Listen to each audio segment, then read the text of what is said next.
जय श्री कृष्ण। आप सभी को आषाढ़ मास के 24वें दिन की ढेरों शुभकामनाएं।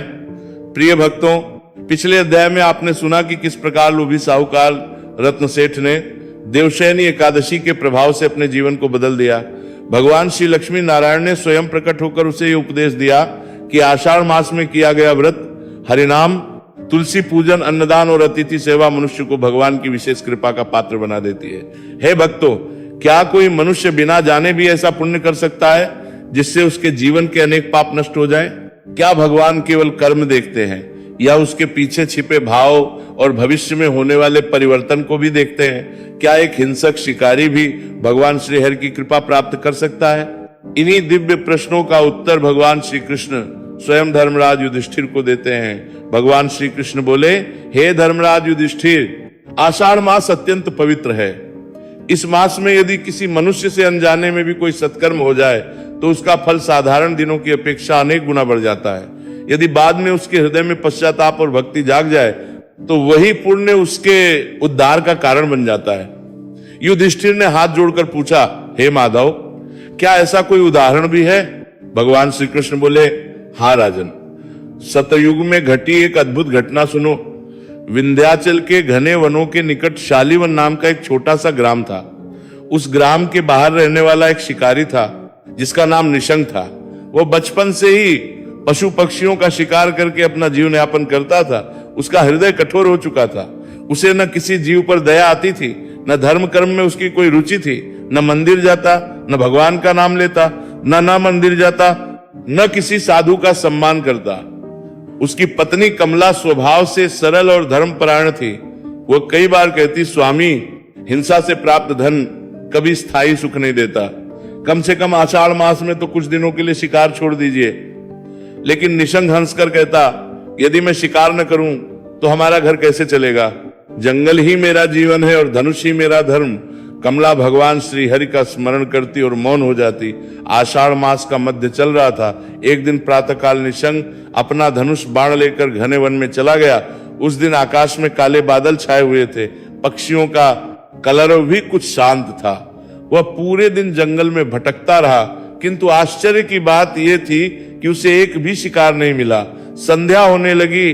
भूख और थकान से उसका शरीर टूटने लगा। वह क्रोध में बोला, आज ये कैसा अशुभ दिन है। न कोई हिरण मिला, न कोई जंगली सुअर, न कोई पक्षी। उसी समय अचानक तेज वर्षा आरंभ हो गई। बिजलियां चमकने लगीं।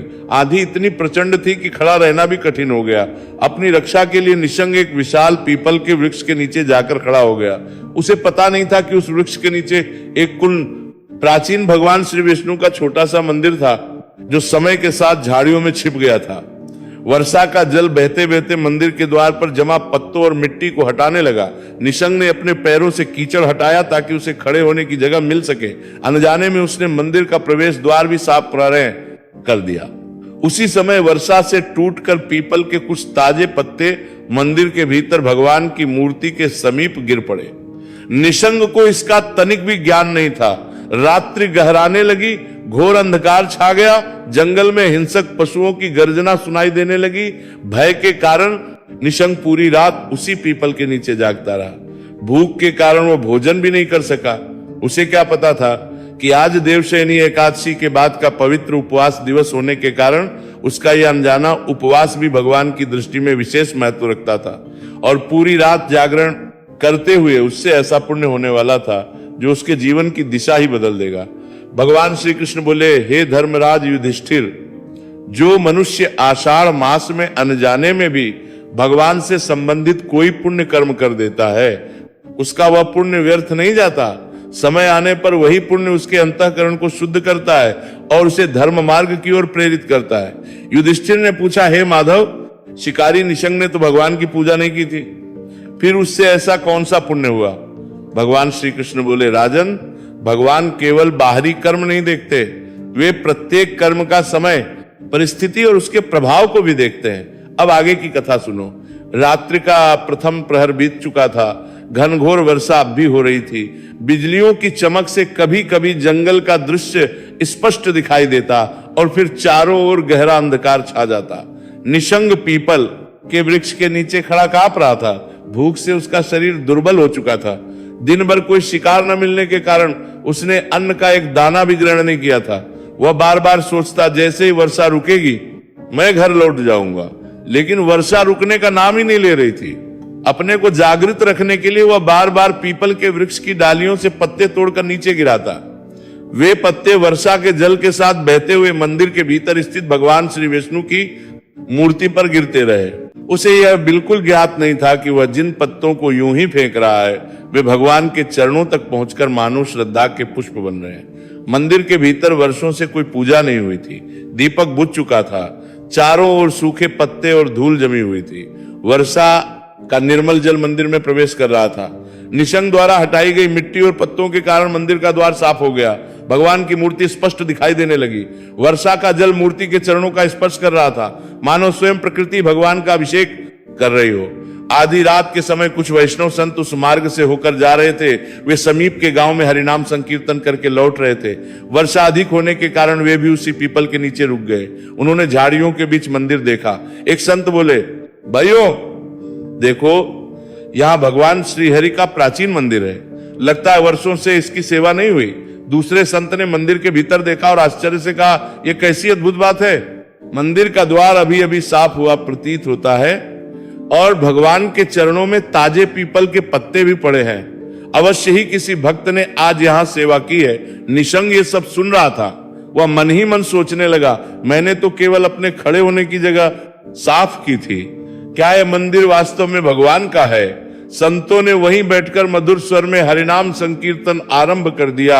हरे राम राम राम हरे हरे, हरे कृष्ण कृष्ण कृष्ण हरे हरे। वर्षा की बूंदों के बीच में संकीर्तन पूरे वन में गूंजने लगा। निशंग ने अपने जीवन में पहली बार इतने प्रेम से भगवान का नाम सुना। उसके भीतर एक अनजानी शांति उतरने लगी। उसका क्रोध शांत होने लगा। हिंसा से भरा उसका मन कुछ क्षणों के लिए निर्मल हो गया।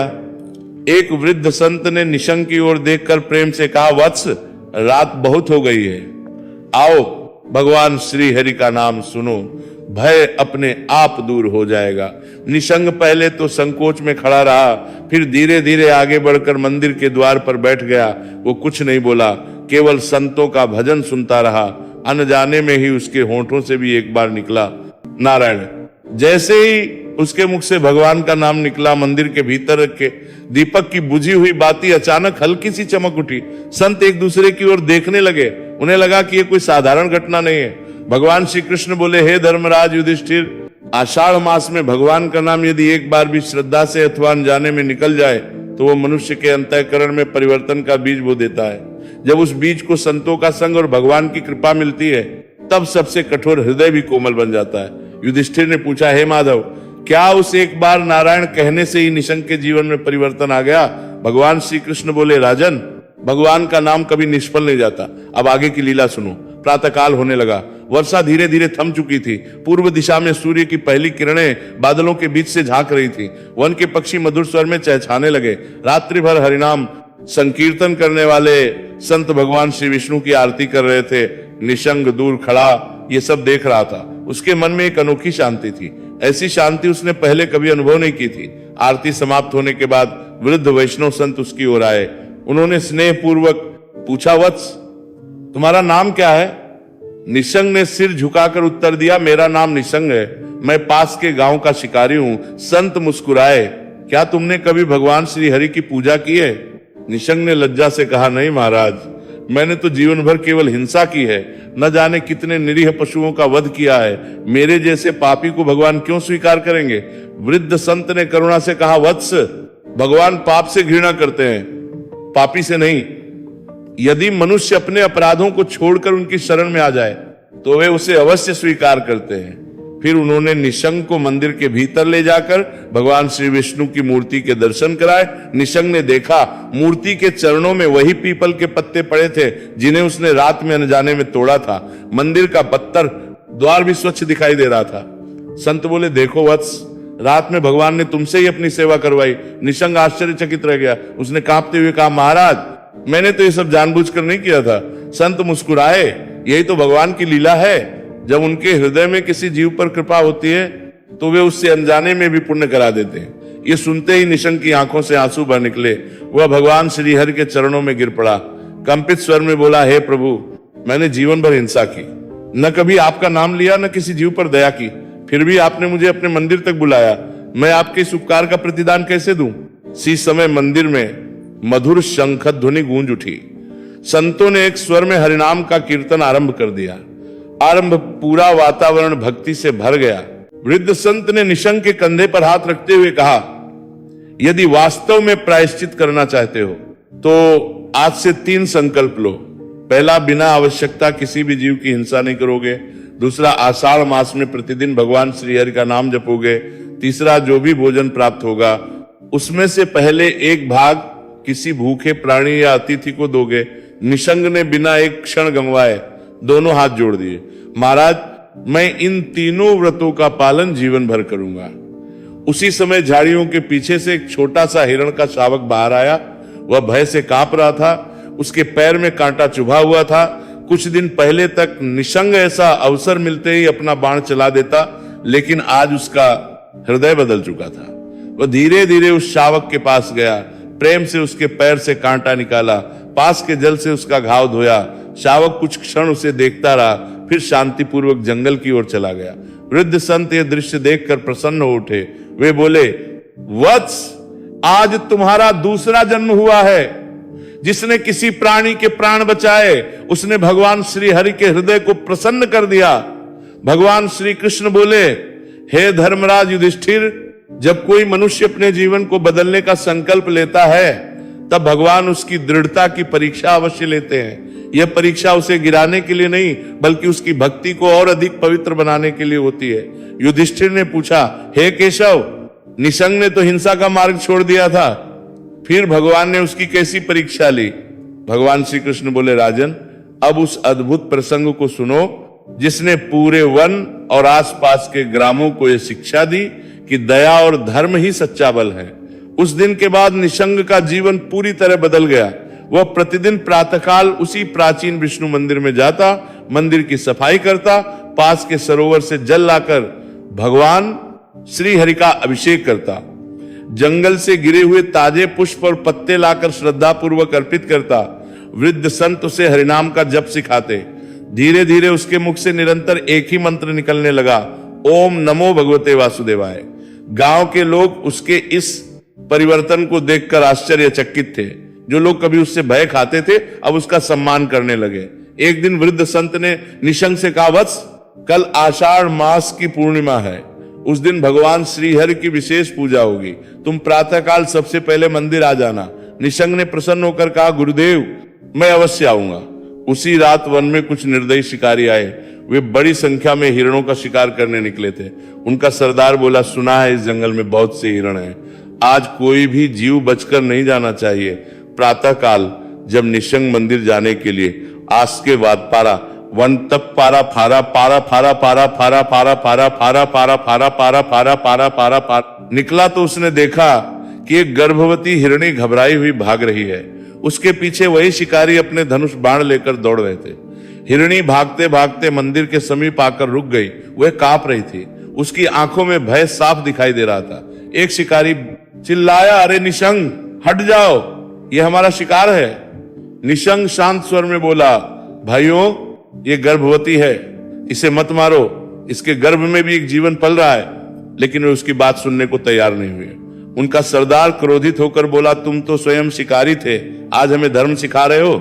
निशंक ने दृढ़ता से उत्तर दिया, हाँ, मैं पहले अज्ञान में था, पर अब समझ गया हूं कि बिना कारण किसी प्राणी की हत्या महापाप है। शिकारियों ने उसकी बात का उपहास किया। उन्होंने धनुष पर बाण चढ़ा लिया। निशंक तुरंत हिरणी के सामने खड़ा हो गया। उसने दोनों हाथ फैलाकर कहा, यदि इस निर्दोष जीव को मारना ही है तो पहले मेरा वध करना होगा। वन में एक क्षण के लिए गहरा सन्नाटा छा गया। शिकारी भी उसकी निर्भीकता देखकर चकित रह गए।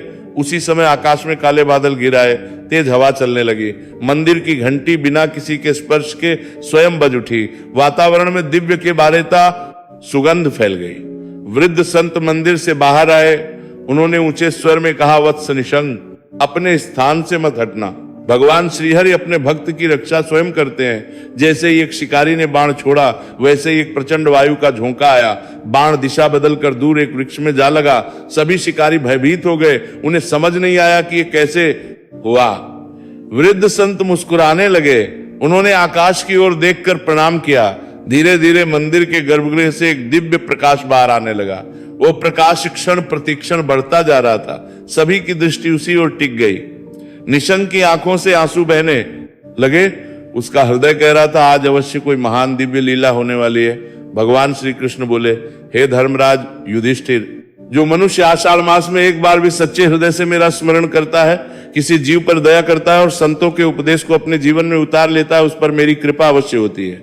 मैं ऐसे भक्त को कभी त्यागता नहीं। युधिष्ठिर ने विनम्रता पूर्वक पूछा, हे जनार्दन, क्या भगवान श्रीहरि ने निशंक को सचमुच दर्शन दिए? भगवान श्री कृष्ण बोले, हाँ राजन, अब इस दिव्य कथा का मंगलमय उपसंहार सुनो। मंदिर के गर्भगृह से निकलने वाला दिव्य प्रकाश धीरे धीरे पूरे वन में फैल गया। आकाश से सुगंधित पुष्पों की वर्षा होने लगी। मंद मंद शंख ध्वनि चारों दिशाओं का में गूंज उठी। घंटियां अपने आप बजने लगी। वातावरण इतना पवित्र हो गया कि हिंसक पशु भी शांत होकर मंदिर के समीप बैठ गए। जो शिकारी कुछ क्षण पहले बाण चलाने को तैयार थे, उनके हाथ कांपने लगे। धनुष स्वयं उनके हाथों से नीचे गिर पड़े। उसी क्षण दिव्य आत्मा प्रकाश के मध्य से भगवान श्री लक्ष्मी नारायण प्रकट हुए। भगवान श्री हरि पीतांबर धारण किए हुए थे। चार भुजाओं में शंख, चक्र, गदा और कमल शोभित थे। वक्षस्थल पर श्रीवत्स का दिव्य चिन्ह चमक रहा था। गले में वैजयंती माला सुशोभित थी। माता लक्ष्मी भगवान के वाम भाग में विराजमान थी। गरुड़ भगवान उनके समीप विनम्र भाव से खड़े थे। समस्त वन जय श्री हरि के जय घोष से गूंज उठा। निशंक भगवान का दिव्य स्वरूप देखकर भूमि पर दंडवत लेट गया। उसकी आंखों से अश्रुधारा बहने लगी। वह रोते हुए बोला, प्रभो, मैं जन्म जन्म का पापी हूं।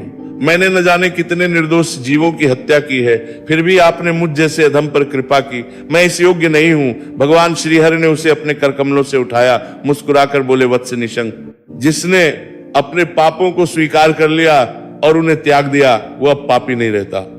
सच्चा पश्चाताप ही आत्मा को पवित्र करता है। भगवान ने आगे कहा, जिस रात तुम इस मंदिर में आए, उस दिन तुमने अनजाने में मेरा मंदिर साफ किया। वर्षा के कारण तुम्हारा उपवास हो गया। तुम पूरी रात जागते रहे, इसलिए तुम्हारा जागरण भी हो गया। तुम्हारे द्वारा गिराए गए पीपल के पत्ते मेरे चरणों तक पहुंचे, और जब तुम्हारे मुख से पहली बार नारायण नाम निकला, उसी क्षण तुम्हारे उद्धार का मार्ग खुल गया। निशंक विस्मय से भगवान को देखता रहा। भगवान श्री हरि बोले, लेकिन केवल अनजाने में किया गया पुण्य पर्याप्त नहीं था, इसलिए मैंने संतों का संग कराया, तुम्हारे हृदय में दया उत्पन्न की और आज तुम्हारी अंतिम परीक्षा ली, जब तुमने अपने प्राणों की परवाह किए बिना गर्भवती हिरणी की रक्षा की।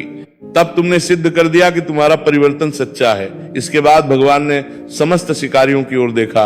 उनका स्वर गंभीर हो गया। सुनो, जो मनुष्य केवल अपने सुख के लिए निर्दोष प्राणियों की हिंसा करता है, वह स्वयं अपने जीवन में दुहक को आमंत्रित करता है, किंतु जो दया को अपनाता है, वही वास्तव में धर्म के मार्ग पर चलता है। ये सुनते ही सभी शिकारी भगवान के चरणों में गिर पड़े। वे बोले, प्रभो, हमें भी क्षमा कर दीजिए। आज से हम बिना कारण किसी जीव की हत्या नहीं करेंगे। भगवान ने उन्हें आशीर्वाद दिया। भगवान श्रीहरि ने निशंक से कहा, वत्स, आज से तुम इस मंदिर के सेवक बनो। यहाँ आने वाले प्रत्येक यात्री को भगवान का नाम सिखाना, प्यासों को जल पिलाना, भूखों को भोजन कराना और जीवों पर दया करना, यही तुम्हारी सबसे बड़ी तपस्या होगी। निशंक ने हाथ जोड़कर कहा, प्रभु, यही मेरा सौभाग्य होगा। कुछ ही वर्षों में वह उजड़ा हुआ मंदिर एक विशाल तीर्थ बन गया। दूर दूर से भक्त आषाढ़ मास में वहां आने लगे। मंदिर के बाहर जलदान की प्याऊ बनाई गई। अन्न क्षेत्र प्रारंभ हुआ। हर संध्या हरिनाम संकीर्तन होने लगा। निशंक, जो कभी हिंसा से अपना जीवन चलाता था, अब भगवान श्री हरि का विनम्र सेवक बन चुका था। लोग उसे प्रेम से हरिदास कहकर पुकारने लगे। श्री कृष्ण का उपदेश। भगवान श्री कृष्ण बोले, हे धर्मराज, इसलिए मैं कहता हूं कि आषाढ़ मास में किया गया छोटा सा भी पुण्य व्यर्थ नहीं जाता। यदि मनुष्य संतों का संग करे, भगवान का नाम ले, तुलसी की सेवा करे, जलदान और अन्नदान करे तथा सभी प्राणियों पर दया रखे, तो उसके जीवन के बड़े से बड़े पाप भी नष्ट हो जाते हैं। युधिष्ठिर ने भगवान के चरणों में प्रणाम करके कहा, हे पुरुषोत्तम, आज मुझे ज्ञात हुआ कि भगवान की कृपा प्राप्त करने के लिए जन्म, धन या विद्या नहीं, बल्कि सच्चा पश्चाताप, दया और भक्ति आवश्यक है। भगवान श्री कृष्ण प्रसन्न होकर बोले, राजन, तुमने सत्य कहा। अब अगले अध्याय में मैं तुम्हें आषाढ़ मास में गुरु पूर्णिमा के महात्म्य की एक अत्यंत पवित्र कथा सुनाऊंगा, जिससे ज्ञात होगा कि गुरु की कृपा के बिना भगवान की प्राप्ति भी कठिन है। आषाढ़ मास में अनजाने में किया गया पुण्य भी, यदि उसके साथ संतों का संग, पश्चाताप और भगवान श्री हरि की भक्ति जुड़ जाए, तो मनुष्य का जीवन बदल सकता है। दया, हरिनाम सेवा और गुरु का मार्गदर्शन ही भगवान तक पहुंचने का सबसे सरल मार्ग है। श्री कृष्णार्पणमस्तु। जय श्री हरि, जय श्री लक्ष्मी नारायण। इति श्री आषाढ़ मास महात्म्य चतुर्विंशोऽध्यायः संपूर्ण।